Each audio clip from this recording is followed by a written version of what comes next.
একটি ঘটনা হলো এরকম, এক লোক মাথায় করে 10 কেজি কলা নিয়ে যাচ্ছে বাজারে। বাজার হলো 10 মাইল দূরে। 5 মাইল পর্যন্ত যখন গিয়েছে, তখন এক রাখাল, খুব চালাক রাখাল, সে বলল, ভাই আপনি কলাগুলা নিয়ে মার্কেটে যাবেন? হ্যাঁ।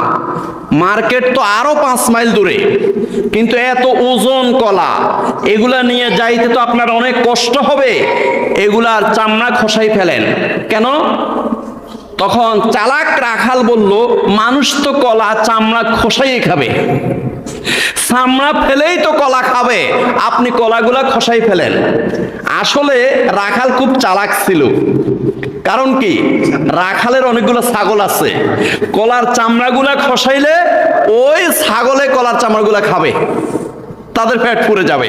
এই জন্য চালাকি করে তাকে কুবুদ্ধি দিয়েছে, কলার চামড়াগুলা খসাই ফেলেন।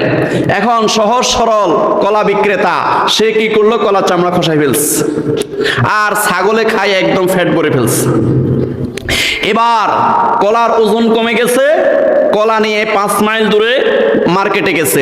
মার্কেটে যাই বসছে, বসার পরে কলা ক্রেতা যারা আছে তারা ওনার কলার দিকে তাকাইয়ে বলে, কলার দিকে তাকাইয়ে, কলার দিকে তাকাইয়ে, এইভাবে করে করে সবাই অন্য অন্য দোকানের সব কলা কিনে নিয়ে গেছে। রাতের 10টা বাজে, যখন অন্য অন্য কলা দোকানদার সব কলা বিক্রি শেষ করে ফেলেছে, ওনার কলা কেউ কেনে না, তখন বললো, ভাই, ও কলা ক্রেতারা ভাইয়েরা, ও কাস্টমাররা, আমার কলা কেনেন না কেন? তখন কলার কাস্টমাররা বলল, ভাই আপনি কলার চামড়া খসাইছেন কেন? কলার চামড়া কেন ফেলছেন? তখন কলা বিক্রেতা বলল, ভাই আপনারা তো কলা ছুলেই খাবেন, কলার চামড়া খসাই খাবেন, এই জন্য আপনাদের কষ্ট আমি কমিয়ে দিয়েছি, সমস্যা কি?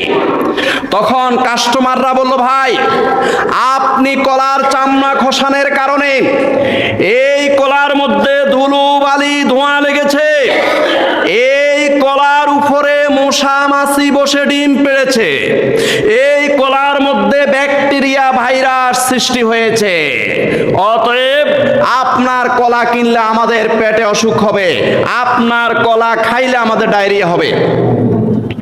এবার কলা বিক্রেতা বুঝে ফেলেছে, হায় হায়, কলার চামড়া খসাই তো আমি ভুলই করলাম, অনেক বড় ভুল করলাম। ওই যে চালাক রাখাল, তার ছাগলকে কলার চামড়া খাওয়ানোর জন্য আমাকে এই কুবুদ্ধি দিয়েছে। এখন